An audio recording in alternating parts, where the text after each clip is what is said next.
वह कहावत तो आपने सुनी ही होगी कि प्यार और जंग में सब कुछ जायज है। यह बात आज से नहीं बल्कि लाखों सालों से जनरेशन बाय जनरेशन सच होती आ रही है। रोमियो जूलियट हो या इरोज साइके, हर किसी ने इस बात को समय समय पर प्रूफ किया है। तो आज हम आपको इरोज, जो कि दुनिया की सबसे खूबसूरत महिला का बेटा है, उसकी और साइके, जिसकी ब्यूटी को देखने के लिए अलग अलग कंट्री से लोग आते हैं, इन दोनों की ग्रीक मैथोलॉजी कैरेक्टर्स की लव स्टोरी बताने वाले हैं। इन लवर्स को एक दूसरे का बनने में कितनी बार जान से खेलना पड़ा, यह जानकर आपका दिल दहल जाएगा। साइके एक बड़े राजा की तीसरे नंबर की बेटी थी। वह अपनी दोनों बड़ी बहनों से अलग और अपने एरा की सबसे ब्यूटीफुल गर्ल थी, इतनी कि लोग दूर दूर से आकर साइके की एक झलक पाने के लिए मरते थे। और इस ब्यूटी के चलते ही लोग साइके को भगवान का दर्जा देने लगे थे। हालांकि साइके से पहले आम जनता खूबसूरती की देवी यानी वीनस की एक झलक पाने के लिए लंबी कतार लगाते थे, पर जैसे जैसे वीनस के पास से लोगों की भीड़ कम हो रही थी, वैसे वैसे वह अंदर ही अंदर साइके से और भी ज्यादा जलने लगी थी। ऐसे में वीनस ने साइके से बदला लेने के लिए एक प्लान सोचा। वीनस ने अपने बेटे इरोस यानी कुपिड को ऑर्डर दिया कि वह अपने बाण की मदद से वीनस को किसी राक्षस के प्यार में पड़ने को मजबूर कर दे। बता दें कि कुपिड के पास एक ऐसा हथियार हुआ करता था जिसके एक वार से कोई भी इंसान किसी के भी प्यार में पड़ सकता था। लेकिन साइके के पास जाने पर और उसकी ब्यूटी को देखकर कुपिड, जो बाण साइके को मारने वाला था, वह उसकी खूबसूरती देखकर गलती से खुद को ही बाण मार लेता है और वह खुद साइके के प्यार में पड़ जाता है और उसकी खूबसूरती का दीवाना बन जाता है। इसके बाद साइके के रूम में जाने पर कुपिड उसकी ब्यूटी को देखकर पूरी तरह से अमेज रह जाता है। उधर दूसरी ओर कुपिड की मदर यानी सौंदर्य की देवी वीनस अपने बेटे का इंतजार कर रही है, पर कुपिड अब तक घर नहीं लौटा है। वीनस को यह बात समझने में देर नहीं लगती कि शायद कुपिड के साथ कुछ तो गलत हुआ है, वरना अब तक तो उसे आ जाना चाहिए था। खैर, इस बात से झुंझलाकर वीनस साइके को श्राप दे देती है कि वह भले ही कितनी भी ज्यादा ब्यूटीफुल क्यों ना हो, पर कोई भी उससे शादी नहीं कर सकेगा। इसी बीच साइके की दोनों बड़ी बहनों की शादी हो जाती है। वहीं साइके बहनों की शादी होने के बाद भी लंबे समय तक कुंवारी रहती है। ऐसे में साइके शादी ना हो पाने की वजह से बहुत ही ज्यादा परेशान रहने लगती है और साइके के फादर, जो कि एक राजा है, वह डेल्फी के पास जाते हैं और डेल्फी बताती है कि साइके की शादी किसी आम इंसान की बजाय एक राक्षस से होगी, जो दिखने में बहुत ही ज्यादा डेंजरस होगा और यही राक्षस आगे चलकर साइके की मौत का कारण बनेगा। इस राक्षस के अलावा साइके से कोई और इंसान शादी नहीं कर सकता। इसके अलावा राजा यानी साइके के फादर को यह भी कहा जाता है कि वह साइके को दुल्हन के जोड़े में एक पहाड़ के किनारे छोड़ आए और वहीं से उसे राक्षस उठा ले जाएगा। ऐसे में राक्षस उसकी बेटी को उठाने के बाद उससे शादी कर लेगा। इसके अलावा सुंदरता की देवी यानी वीनस ने साइके को यह भी श्राप दिया होता है कि एक बार राक्षस के पसंद किए जाने के बाद कोई भी इंसान या मर्द साइके को नहीं पसंद करेगा। बता दें कि साइके को श्राप देने के बाद से ही उसके पिता के राज्य में न केवल व्यापारियों का आना जाना बंद हो गया था, बल्कि उसके पिता का राज्य भी पूरी तरह से खत्म होने की कगार पर पहुंच गया था। इतना ही नहीं, राज्य की औरतें भी साइके को बहुत ही ज्यादा मनहूस मानने लगी थी और उससे ज्यादा से ज्यादा दूरी बनाकर रखती थी। वहीं दूसरी ओर एक समय पर साइके के राज्य में आने वाले व्यापारी अब दूसरे शहर का रुख करने लगे थे और साइके जिस इलाके में रहती थी, वहां के लोग उसकी तरफ मुंह उठाकर तक नहीं देखते थे। बेटी को लंबे समय तक इस समस्या का सामना ना करना पड़े, इसके लिए साइके के फादर मदर मदद की तलाश में बाहर निकले। हालांकि इसी बीच साइके इस बात का फैसला कर लेती है कि वह अपने माँ बाप और उनके बनाए गए राज्य की खातिर खुद ही पहाड़ी के किनारे चली जाएगी और ड्रैगन से शादी कर लेगी। और आखिर में साइके ऐसा ही करती है। लेकिन जब वह पहाड़ के किनारे खड़ी होती है, तभी उसे अचानक से एक अजीब सी आवाज सुनाई देती है। बता दें कि यह आवाज जेफर की होती है।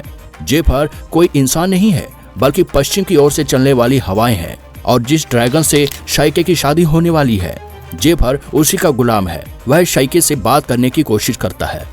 जेफर साइके से उसे अपने मालिक से मिलवाने का वादा करता है। शुरुआत में साइके जेफर पर भरोसा करने से डरती है, लेकिन जैसे जैसे समय बीतता जाता है, साइके का पश्चिमी हवा पर भरोसा बढ़ता जाता है और फिर कुछ ही देर बाद जेफर साइके को एक बड़े से महल में ले जाता है। महल में जाने पर शाइके वहां की खूबसूरती देखकर सरप्राइज रह जाती है और इसके बाद शाइके को महल में मौजूद आत्माएं सैर कराती हैं। शाइके का हस्बैंड हमेशा अदृश्य रहता है और दिन के उजाले में वह शाइके के सामने रहकर भी उसे दिखाई नहीं देता। ऐसे में बेचारी शाइके हर बार दिन के उजाले में अपने हस्बैंड को बाहर जाने से रोकती है, पर उसका हस्बैंड हर बार शाइके की बात को नजरअंदाज करके चला जाता है। शाइके को इस बड़े महल में किसी भी तरह की तकलीफ नहीं थी, पर आसपास किसी का साथ न होने के चलते वह धीरे धीरे अकेली पड़ती जा रही थी। उसे अकेलेपन में अपने घर की याद सताने लगी थी। उसे अपनी बहनों की याद आ रही थी। उसने इस बात का जिक्र जैफर से भी किया। ऐसे में ठीक अगले दिन जैफर शाइके की दोनों बड़ी बहनों को राजमहल में ले आया। अपनी बहनों को देखकर शाइके बहुत ही ज्यादा खुश हुई और उसकी दोनों बहनें भी शाइके से मिलकर बहुत ही ज्यादा खुश हुई। लेकिन धीरे धीरे यह खुशी जलन का रूप लेने लगी। शाइके की बहनों से उसकी यह खुशी देखी नहीं जा रही थी और ऐसे में उन्होंने अपनी छोटी बहन की जिंदगी में जहर घोलने की कोशिश की। शाइके की बड़ी बहनों ने उसे अपने पति का असली रूप देखने के लिए मजबूर किया और शाइके को एक खास तरह का हथियार देकर कहा, रात में सोते समय अगर उसे बिस्तर पर कोई शहजादा दिखे फिर तो अच्छी बात है, लेकिन अगर उसे बिस्तर पर कोई ड्रैगन दिखे तो उसे इस हथियार से मार देना। ऐसे में कुछ दिन बीत गए, पर शाइके ने रात के अंधेरे में अपने पति को देखने की हिम्मत नहीं जुटा पाई और एक दिन जब उसने अंधेरे में सोए हुए अपने पति को देखने की हिम्मत जुटाई तो उसने क्या देखा कि बिस्तर पर कुपिड सो रहा है।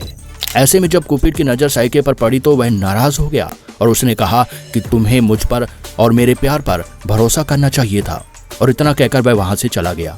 अपने पति की तलाश में परेशान शाइके मजबूरी में आकर वीनस के पास जाती है और उसे मदद मांगती है। ऐसे में वीनस एक चाल चलती है और शाइके को परेशान करने की कोशिश करती है। वीनस शाइके के सामने 3 शर्तें रखती है। इसमें से पहली शर्त यह होती है कि वह वीनस के महल में मौजूद चीजों को अलग अलग करके उसको छांटे, और ऐसा करने के लिए वीनस शाइके को मात्र 1 रात का समय देती है। परेशान शाइके रो रही होती है और अपना काम कर रही होती है कि तभी पास की मौजूद चींटियों की सेना कमरे में मौजूद सारे सामान को अलग अलग करके छटाई करना शुरू कर देती है। और ऐसे में थकी हुई शाइके जब आराम कर रही होती है तभी अचानक से वीनस आ जाती है और सफाई देखकर शॉक रह जाती है। ऐसे में ना चाहते हुए भी वीनस को इस बात का भरोसा करना पड़ता है कि शाइके ने ही साफ सफाई का पूरा काम किया है। इसके बाद वीनस शाइके के सामने दूसरी शर्त रखती है कि तालाब के उस पार मौजूद हर एक भेड़ के शरीर से उसे ऊन का टुकड़ा निकाल कर लाना होगा। शाइके को शुरुआत में यह काम बहुत ही आसान लगा, पर जैसे ही वह तालाब पार करके भेड़ों के शरीर से ऊन निकालने की कोशिश करती है तो भेड़ किसी खूंखार भेड़िए की तरह गुर्राने लगती है, जिससे बेचारी शाइके बुरी तरह से डर जाती है। और इसके बाद पास ही मौजूद तालाब से आवाज आती है कि अगर इन भेड़ों के शरीर से सच में ऊन चाहिए तो शाम के समय जब यह सारी भेड़ सो जाए उस वक्त उनके शरीर से सावधानी से ऊन को निकाला जा सकता है। ऐसे में शाइके तालाब से आने वाली आवाज की बात को मानती है और भेड़ों के शरीर से ऊन निकालने में कामयाब हो जाती है। ऐसा करने के बाद वीनस शाइके के सामने आखिरी शर्त रखती है। वीनस शाइके को एक छोटा सा बक्सा देती है और उसमें प्रोसर्पिना की खूबसूरती को कैद करके लाने के लिए कहती है। बता दे कि प्रोसर्पिना को द क्वीन ऑफ डेड के नाम से भी जाना जाता है। दूसरे शब्दों में कहा जाए तो शाइके को मृतकों के शहर में जाकर एक चुड़ैल की खूबसूरती को नन्हे से बक्से में कैद करने की सजा सुनाई जाती है और मजबूरी में आकर शाइके ऐसा करने के लिए भी राजी हो जाती है। लेकिन भूतों के साम्राज्य में दरवाजे पर पहुंचते ही उसे एक अजीब तरह की आवाज सुनाई देती है। वह आवाज शाइके से चीख चीख कर कहती है कि तुम गलती से भी दरवाजे के अंदर मत जाना, वरना तुम्हारा बुरा हश्र होगा।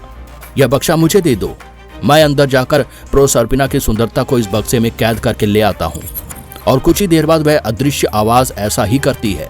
शाइके के हाथ में बक्सा देने के साथ साथ वह अदृश्य यह भी बोलती है कि गलती से भी इस बक्से को खोलकर मत देखना।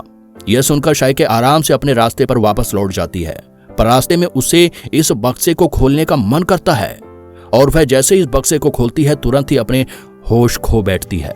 इतने में शाइके को ढूंढता हुआ कुपिड उसके पास आ पहुंचता है और इसके बाद भरी सभा और पूरे समाज के सामने कुपिड और शाइके के प्यार को मंजूरी मिल जाती है। इस तरह एक बार फिर से प्यार की जीत होती है।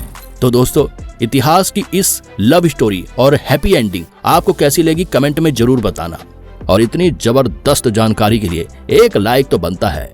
यदि आप अतीत में घटी ऐतिहासिक घटनाओं के बारे में विस्तार से जानना चाहते हैं तो नीचे उस लाल वाले सब्सक्राइब बटन को दबाकर बेल आइकन प्रेस कर दीजिए।